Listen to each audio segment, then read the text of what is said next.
A human fossil found in Israel in 2002 now shows that humans may have left Africa up to 100,000 years earlier than originally thought. Researchers spent 1.5 decades studying an upper jawbone and stone tools found in a cave in Israel. The jawbone was found with teeth that were thought to be between 170,000 and 190,000 years old.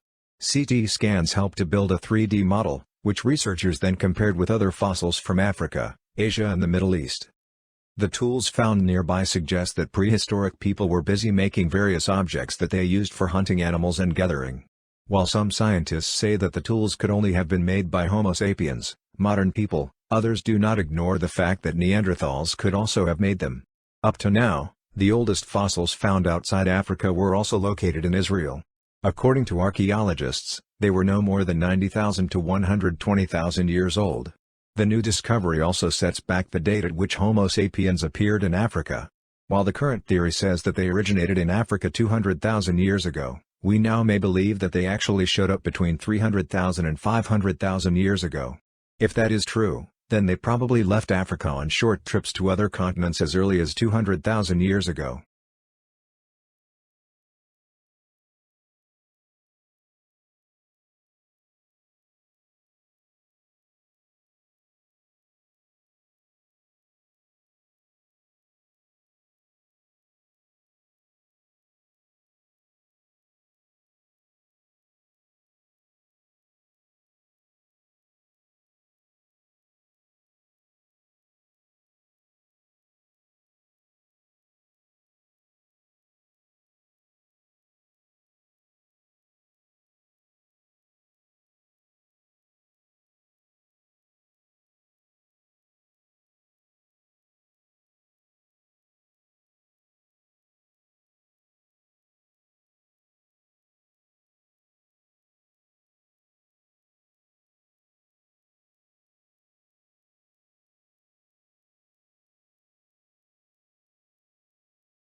A large crack in the surface of the Earth, several kilometers long, has caused a highway to collapse in Kenya. The area lies on the East African Rift, where the Arabian and African plate meet.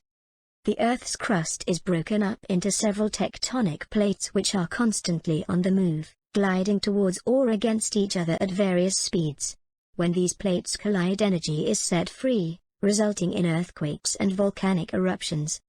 The East African Rift stretches over 3,000 kilometers from the Gulf of Aden in the north to Zimbabwe in the south. It consists of several valleys that are filled with long lakes. Because the two plates are moving away from each other, eastern Africa will be separated from the rest of the continent. A rift is the first phase of a plate that is breaking apart. After millions of years, it can lead to the formation of a new ocean. A well-known example is a separation of Africa and South America and the creation of the Atlantic Ocean. Where the Earth's plates move away from each other, magma plumes come up through the mantle and cause volcanic activity. Forces are so strong that the plate breaks apart and causes major earthquakes. In many cases, plates move slowly, at a rate of only a few cm per year, and most of the time, we don't notice these movements.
Good morning to my respected teachers and my dear friends. I would like to speak on the topic of global warming today.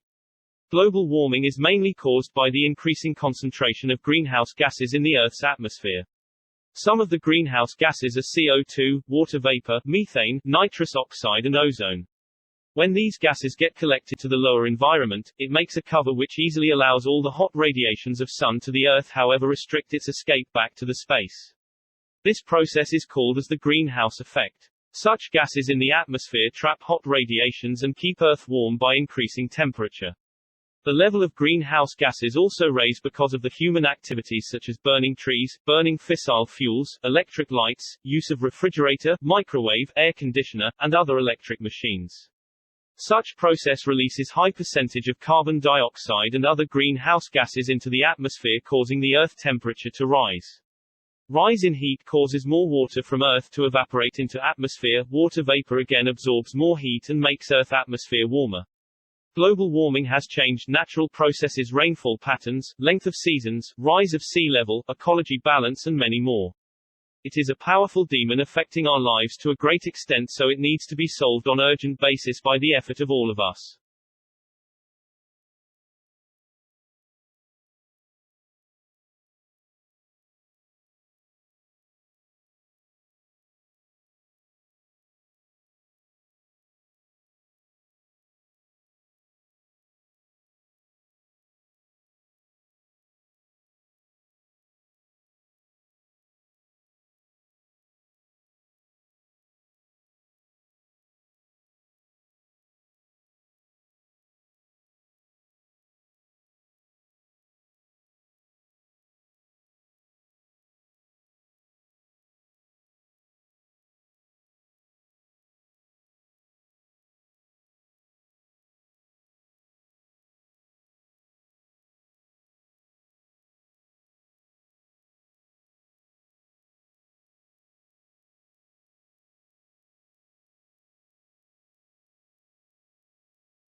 Natural resources are everything created by the nature on this earth and given to us as a God gift for the easy survival of life here.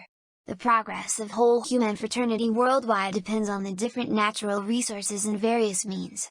However, human beings are using natural resources in wrong ways, which surely lead us to suffer from the total lack of all natural resources in the future. We are only using the resources for fulfilling our various needs without regenerating them back.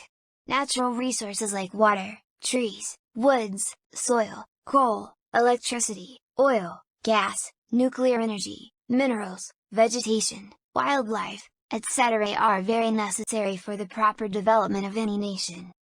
Natural resources are form of energy or matter, fulfills the needs of people in various aspects like physiological, cultural, socio-economic, etc. All the natural resources benefits us in various means of life, as well as play great roles in maintaining the ecological balance all over the planet. Natural resources are of two types, named as renewable resources and non-renewable resources. The resources which can be get back by the natural cycles are called as the renewable resources. However, resources which cannot be get back again by the natural processes are called as the non-renewable resources.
There are a number of applications of anthropology to the forensic sciences.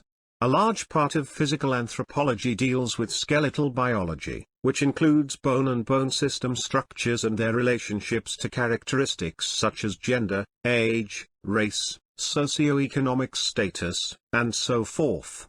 That knowledge can be applied to the examination of characteristics of skeletal remains that are part of a crime scene.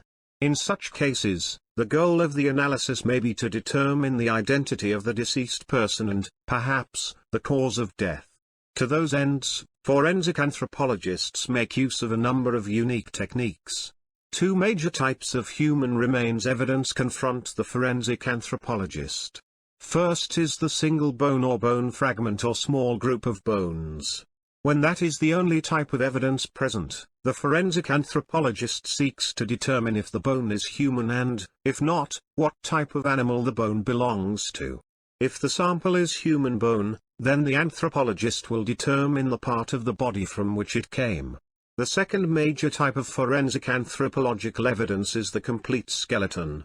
From that evidence, the accomplished forensic anthropologist may be able to determine gender, race, approximate age, stature, and approximate socio-economic status. If there is damage to some of the bones, the anthropologist may be able to determine what type of trauma caused it.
The term plantation arose as settlements in the southern United States, originally linked with colonial expansion, came to revolve around the production of agriculture.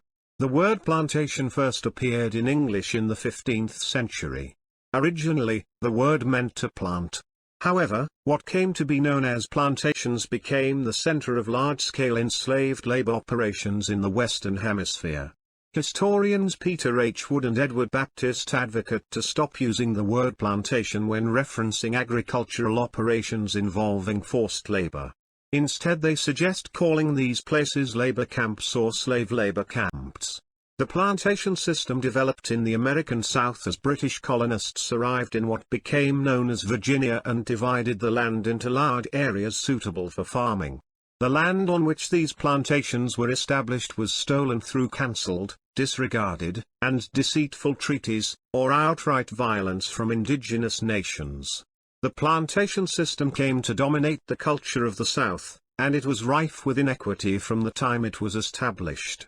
In 1606, King James I formed the Virginia Company of London to establish colonies in North America, but when the British arrived, they faced a harsh and foreboding wilderness, and their lives became little more than a struggle for survival.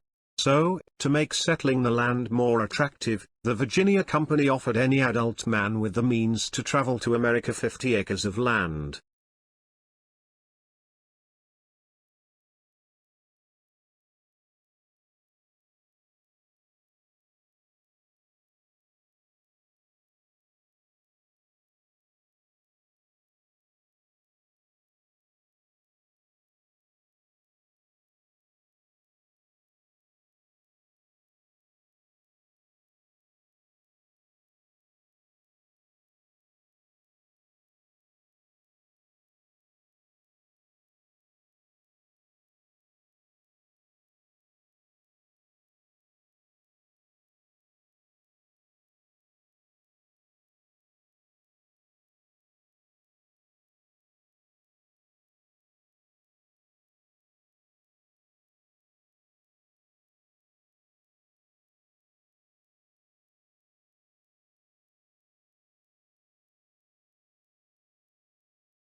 The primary driver of modern Martian geology is its atmosphere. which is mostly made of carbon dioxide, nitrogen, and argon.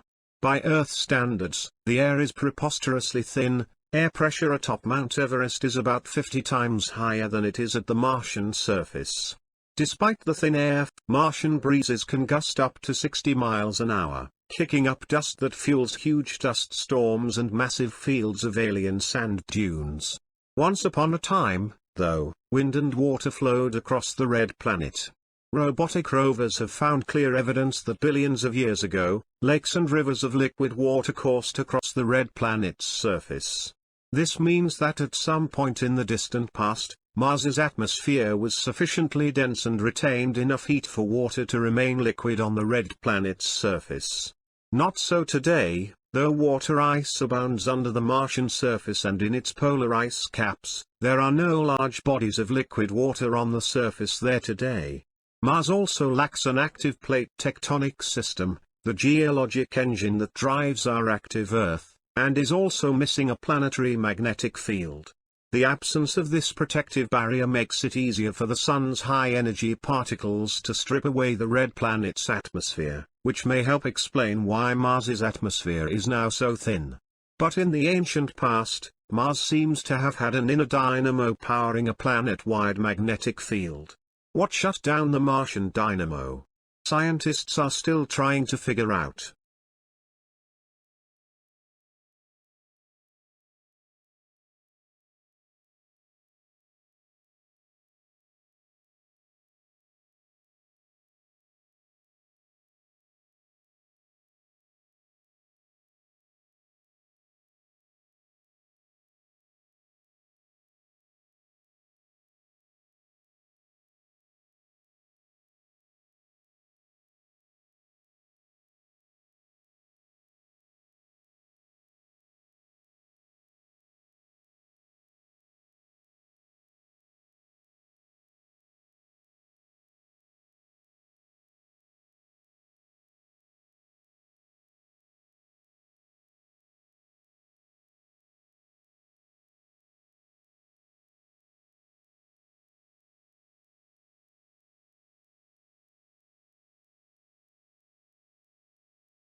Fruits and vegetables are the most commonly consumed super or functional foods, yet their high moisture content, over 80%, makes them especially susceptible to bacteria that cause spoiling.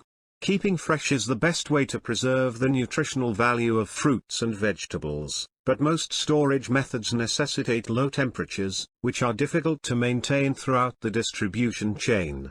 In contrast, drying is an effective post-harvest management strategy. To improve their shelf life and increase food security, approximately 1/5 of the world's fresh produce are dried. Dried fruits and vegetables make healthy eating more practical and can help close the gap between recommended and actual fruit consumption. By lowering water activity, dehydration keeps fruits and vegetables healthy and safe, prolonging their shelf life much beyond that of fresh produce. Drying used to be as simple as lying the product out on mats, rooftops, or drying floors in the sun, using solar radiation and convective air. Heat is transferred to the fruit or vegetable raw material through convection from the ambient air and radiation from the sun on its surface during sun drying. Since foods to be dried are exposed and climatic changes can occur, the method is highly unsanitary and volatile. Mechanized solar dryers such as tray, cabinet and tunnel dryers have been designed to overcome the challenges of damage, dust, pest infestation and unexpected rainfall encountered in open-air drying.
Since the dawn of man, gender relations were not a problem among Africans.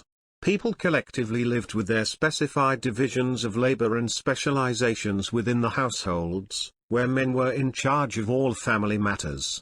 Under traditional African families, both men and women had different roles to play in their households. Lives were tied and agreed by the traditional African socio-cultural norms for centuries. Division of labor and specializations maintained and strengthened social relations across gender lines, which in turn brought strong families, clans and communities with high mutual respect, honesty, humility and understandings. As such, diversified roles in social, economic and political condition in African traditional setting has never been the cause of problems and hence should not be interpreted as discrimination, persecutions and marginalization of across gender.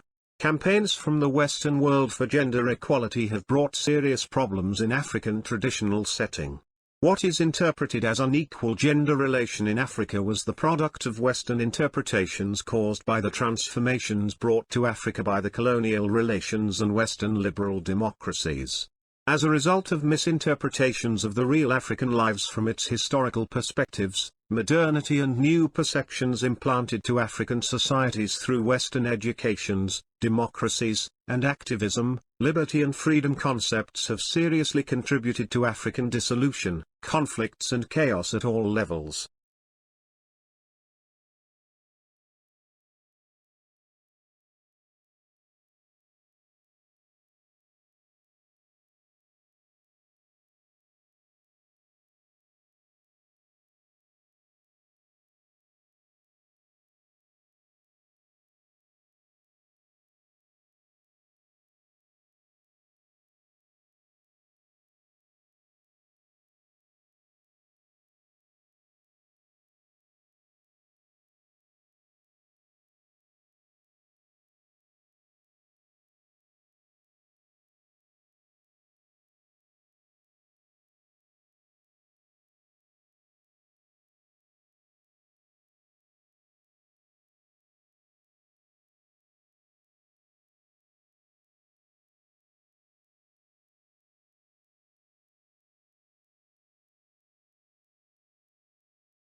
Sponsorship marketing has been a major contributor to the popularity of sports, particularly football. From 1996 to 2010, the sponsorship market worldwide experienced exponential growth, with brands paying large sums of money to leverage sponsorship rights and properties. Sponsorship marketing grew increasingly popular in the late 1980s when a significant shift was introduced in marketing. The shift was an effort by firms to differentiate themselves in the sponsorship market by moving away from the common ratification of products' aspects and functional benefits towards brands' symbolic overtones. Associating with sports properties allowed firms to illuminate their purpose and position, and get closer to consumers. Over time, firms have become critical of sponsorship and the value they bring given their cost. The criticism comes as there are no deliberate nor quantifiable derived benefits. As a result, firms focus more on title sponsorship of short-term tournaments instead of long-term sponsorship commitments. Short-term tournaments have generally been used as tactical selling assets. Short-term tournaments enable firms to easily and continually assess their financial commitments to the sponsored properties. The continued growth of title sponsorship in short-term tournament sports is attributable to several factors, but importantly, it is to get the consumers excited and remain engaged for the duration of the tournament.